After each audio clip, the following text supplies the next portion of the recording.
Yeah, I feel like women who are in my position who are searching for an ideal partner definitely should read this book because also from this book, I kind of set up my marriage online profile with it too. They'll ask you, tell us about yourself and tell us what you're looking for. And in the section where they're like, tell us what you're looking for, I literally took extracts from this book. I need someone with this, and this. And I also use this book as a kind of like a guide to make questions to ask these men as well, just to see what type of man you are. My name is Huda. I'm 33 years old and I work for a tech company on the brand team as a designer. But my background is actually in business and marketing. I heard about your book first. So I actually didn't know about MuslimMan until it's kind of a long story how I even got to your book. If you want me to share it, I can share it.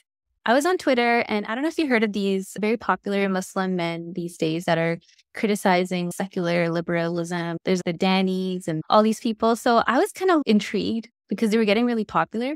So I was on their Twitter and then one thing led to another guy. You know, when you're just like exploring other people's accounts. So I got on some guy named Abdullah's Twitter and he has this magazine called Qawam for like men and how to be masculine and stuff. And my personal interest in learning more about men is because I'm divorced. So I feel like I didn't pick the right guy for me. And I didn't even know what to look for. So whenever there's something that's a resource for me that I can learn more about men, just from my personal knowledge, I usually look into it more. So I started reading the magazine. And from the magazine, there was an excerpt of your introduction of your book. And I was like, oh my God, this is such a great book. Everything that I was experiencing when dealing with men, the introduction put it into words, like addressed it perfectly. And I was like, this is literally my problem. And I was like, I have to get this book and I have to read what is actually like a good man. Like, because it's hard for me to recognize because you really don't know what it is. You know, little things here and there, but this book would be like a perfect manual just to find what the perfect partner would look like and what traits to look for and what characteristics. And the fact that it's even based on the Prophet ﷺ, who is the best of characters, this is perfect because it's Islamic and it addresses my actual real world problem these days. So yeah, I bought it like right away. So excited to read it. I couldn't wait to read it. But I just feel like people, like men especially, I don't know why they just don't read anymore, to be honest. There's so many men who are just like, yeah, I don't read. And they say it so proudly. That's not like a good quality to have. And even in one of your chapters where you like seek knowledge, that's literally what everyone should be doing, seeking knowledge. But they're just so into their own world, and shows and music and this and that, things that don't even matter. As I was reading it, I was just thinking, if I was a man, this is literally the perfect book for me because it tells me everything I need to be a good man in this modern day, especially when it comes to the first couple of chapters. I read them like a lot of times. And just because they're general basic, like how you should be as a good Muslim, starting off with the intentions. I thought that was a really good chapter to put as the first chapter because your intentions in Islam are everything and it's a baseline for everything that you do. I kept reflecting on my experiences with men and what this book is saying. And there's just such a difference, especially when it comes to the self-sufficient man. That chapter I really liked as well, just because I feel like a lot of men are very dependent these days on their moms or their wives. Every man needs to read that chapter to be like self-sufficient on your own in this world. You should be a well-rounded person and know all of these things. And my favorite section was probably the interpersonal man, because that kind of shows how they should be treating like women and other like people you interact with in the world, especially on chapter 23. So I have the book up in here just to reference how he treats women. I feel like that was a really important chapter. And I had a lot of moments as well where I was like, this is like the correct way to do things Islamically as well. And it changed my view too, because I'm not going to sit here and be like, men are this, men are that, and women are not influenced by this modern secular world. We're influenced too, because when it comes to like topics like polygamy, where a lot of women are like, oh no, that's not cool.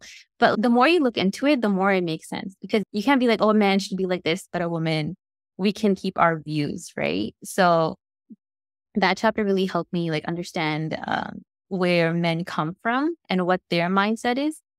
Islam already understands how a man thinks and how a man should be. So that chapter really helped me normalize things that are already normal in Islam, just normalize that more and not fall into this modern world of, yeah, polygamy is bad or whatever, if that makes sense. Chapter 22 about Ghayra. I was vaguely familiar with that concept, But this chapter explained it really well. It totally makes sense to me. Because sometimes online you hear these words. I came this word called youth, and I was like, what's that even mean? I didn't know a lot of the meanings. And I love how this book has stories to explain, further reiterate what the Hadith was saying. So the story really made sense. And that just put it into perspective for me about what Leda actually should be for like a man and even a woman too, because women should be aware of a man Leda and not do things to push that boundary. And I love how it was divided into different types of Leda too. Allah loves Leda. I hope I'm pronouncing it right, Leda. But there's some types that he hates as well. So I like how that was addressed. And also throughout the book, wherever fiqh or the law was mentioned, it was really useful as well. Like that hunting chapter where you're just like, okay, can I just take out my gun and just hunt? It really addressed like how you should be hunting. And this book was really well written, mashallah. I actually came up with some reviews for the book on my own if you want to use them. So I just kind of typed it out so it's more cohesive and it sounds better. Sometimes I like writing out my thoughts. I think I'm better at it than communicating. As a woman reading this book, I find that I'm really aware now of the qualities I should be looking for a partner. And I feel like these are the qualities that will bring fulfillment in my future marriage, inshallah, and just serve as an exemplary role model for my children. I've been recommending this book to my brothers and any man. I'm like, you need this book. Okay, just read this book. I feel like this book really serves as a comprehensive guide to navigate the complexities of modern manhood. And just by embracing the principles laid out in here and the guidance, you can really find fulfillment in your journey as a man while navigating this modern world. And it's just a really good reminder to stay steadfast in our devotions and teaching of the Prophet ﷺ.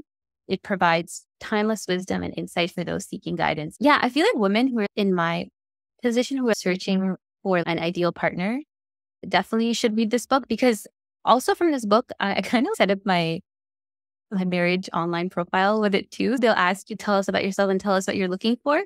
And in the section where they're like, tell us what you're looking for, I literally took extracts from this book. I need someone who is this. And I also use this book as a kind of like a guide to make questions to ask these men as well, just to see what type of man you are. And now that you know the correct answers and what to look for, you can frame your question based on that as well. So I think it's a great book for women who are looking for a decent man described in this book. And for men, I think we should just go back to our original role model, which is Sallallahu Alaihi Wasallam. And he was like the ultimate, the greatest man. Yeah, you're against the modern day liberalism and secularism and all that. So you should kind of fix yourself. I don't want to say fix yourself. I feel like you should also use this book as a guide and use the principles of this book to know how to navigate that world that you're trying to live in and just be that role model of a man. Because this is how like naturally a man should be, right? And if you're a good role model as a man and people see you as like, oh, wow, that's like a real man, other men will look at you and you can be a role model for them as well. And those could be like the non-Muslims and these people who feel the same, but how you feel about what's happening in this world. I thank you so much for writing this book. It really helped me understand all of this because I'm still like learning as well. And I'm very curious and I know a lot of women are always like bashing men, they're toxic, this and that. But I want to know like why, what? You want to critically think about this, right? Learn what the issues are. And especially after being divorced, I was like, what did I do wrong? How did I pick the wrong person? I didn't know anything about men, to be honest. I started from zero. And now I just feel like, okay, now I know what to look for.